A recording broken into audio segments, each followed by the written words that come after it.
seja bem-vindo a Conversas Cristãs, um espaço de comentário das notícias do ponto de vista de um cristão bíblico e que se guia por aquilo que é o que nós queremos ser, a revelação de Deus para a humanidade. Num tempo de fechamento do nosso Parlamento, quando a Assembleia é dissolvida, os nossos deputados entenderam que valia a pena ainda fazer um esforço final para tratar do diploma da eutanásia. No momento em que ainda continuamos no meio de uma pandemia, em que o tema da morte é constante e diário, que ainda vivemos sob a ameaça daquilo que este vírus poderá trazer, diante da morte desta Assembleia e do falecimento do sistema de união de alguns partidos que permitiu que este governo funcionasse até aqui, os deputados acharam que a melhor coisa era ainda falar sobre morte e ainda tratar da morte. Lembramos que a eutanásia tinha sido aprovada, o Presidente da República pediu o parecer do Tribunal Constitucional, que chumbou o diploma, apresentando uma série de dificuldades e, sobretudo, falta de clareza nas definições, pelo que os deputados entenderam que no meio de todas as dificuldades que o nosso país vive, todas as crises que estamos a enfrentar, o que era preciso realmente fazer era tratar de poder ajudar as pessoas a morrer. Pronto, e assim foi tratada a documentação e foram tratadas algumas coisas no decreto que passa a ter as seguintes definições. Portanto, morte medicamente assistida é a que ocorre por decisão da própria pessoa em exercício do seu direito fundamental à autodeterminação e livre desenvolvimento da personalidade, quando praticada ou ajudada por profissionais de saúde. O suicídio medicamente assistido é uma autoadministração de fármacos letais pelo próprio doente sob supervisão médica. E a eutanásia é a administração de fármacos letais pelo médico ou profissional de saúde devidamente habilitado para o efeito. Doença grave ou incurável é definida como uma doença grave que ameaça a vida em fase avançada e progressiva, incurável, irreversível e que origina sofrimento de grande intensidade. Lesão definitiva de gravidade extrema é definida como uma lesão grave, definitiva, amplamente incapacitante, que coloca a pessoa em situação de dependência de terceiros e de apoio tecnológico para a realização das atividades elementares da vida diária, existindo certeza ou probabilidade muito elevada de que tais limitações venham a persistir no tempo sem possibilidade de cura ou de melhoria significativa. Sofrimento foi definido como sofrimento físico, psicológico, espiritual, decorrente de doenças graves ou incuráveis ou de lesão definitiva de gravidade extrema com grande intensidade persistente, continuada ou permanente e considerada intolerável pela própria pessoa.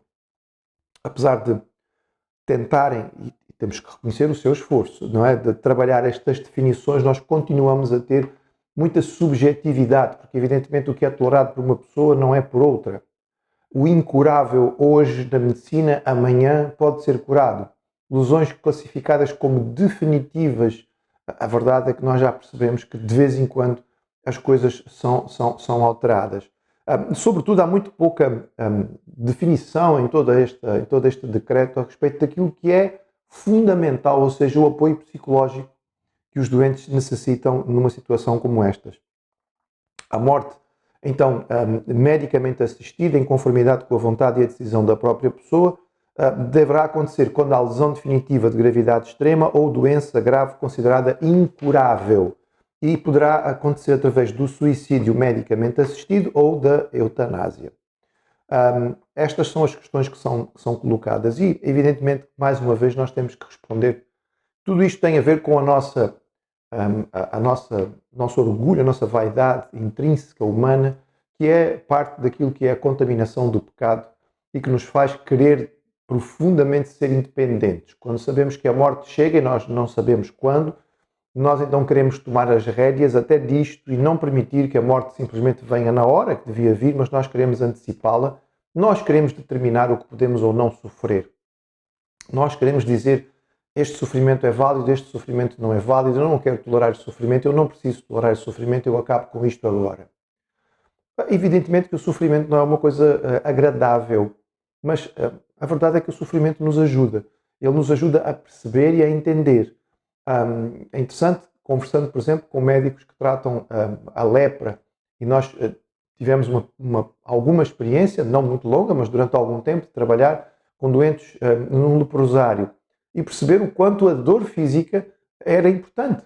Porque aquelas pessoas dilaceravam e acabavam por destruir as extremidades dos seus membros, os dedos da mão, os dedos do pé, o lóbulo da orelha, o nariz, porque coçavam de uma maneira muito vigorosa, que em qualquer outra pessoa provocaria dor e levaria a interromper, mas estas pessoas continuavam a fazê-lo porque não sentiam dor.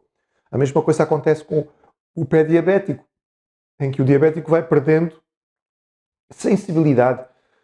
E nós vamos percebendo aí o contador é útil. Evidentemente que todos nós queremos momentos de felicidade, mas os momentos em que mais aprendemos e crescemos na vida, normalmente são os momentos de dificuldade, os momentos de dor, os momentos de problema. A Bíblia não é alheia de forma nenhuma à questão do sofrimento. Um dos livros da Bíblia, e um livro grande, é dedicado exclusivamente ao problema do sofrimento. É uma das histórias mais iniciais. Cronologicamente, a história de Jó acontece na altura dos patriarcas, portanto, na época de Abraão e Isaac. E este homem, em grande sofrimento, depois de uma derrota e de uma perda impressionante na sua vida, ele é instigado pela própria esposa a cometer eutanásia. Amaldiçoa Deus e morre. E ele diz, nós recebemos de Deus as coisas boas, não vamos aceitar as coisas ruins da vida. Quer dizer, quando tudo nos corria bem, nós aceitamos e sem discutir. Agora que as coisas correm mal, nós vamos discutir. O Senhor deu, o Senhor levou, louvado seja o nome do Senhor, e ele permaneceu justo. E a história fala a respeito do seu sofrimento, da sua dificuldade, dos seus questionamentos, mas de como ele permanece firme naquilo que tinha que segurar. A Bíblia nos fala a respeito do amor como o princípio fundamental da Bíblia, nos diz que ele tudo crê, tudo suporta, tudo espera, e a vida que nos é dada é para ser vivida desta maneira, na compreensão de que se o sofrimento nos causa dor, de alguma maneira Deus pode estar a agir nele. Repito, há muito de subjetividade aqui, porque quando nós lidamos com situações destas, nós temos situações que encaixam-se aqui, como por exemplo a famosa Joni Eareckson, não é? Uma jovem mergulhou, fraturou a cervical, ficou paralisada do pescoço para baixo, a vida não faz mais sentido, eu quero morrer. Esta jovem encontrou em Jesus a razão da sua vida e passou o resto da sua vida, apesar de precisando constantemente de ajuda, sendo uma inspiração para milhares e mesmo milhões de pessoas. Repito, é tudo muito subjetivo. Em última instância, o cristianismo tem a resposta principal a respeito do sofrimento. E essa resposta é Jesus.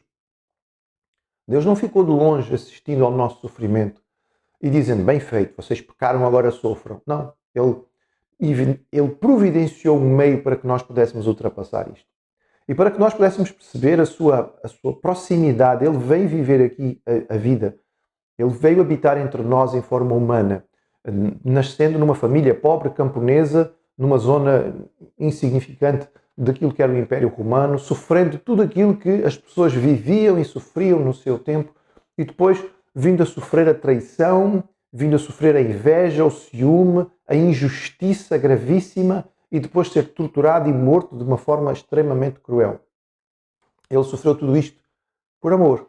Ele sofreu para identificação connosco, para dizer que Ele entende aquilo que nós passamos. E a Bíblia tem esta palavra que diz que nós não buscamos alguém que não saiba, mas alguém que, como nós, experimentou tudo aqui, com uma diferença, foi vencedor. E no meio da sua tortura final ainda foi capaz de perdoar os seus torturadores.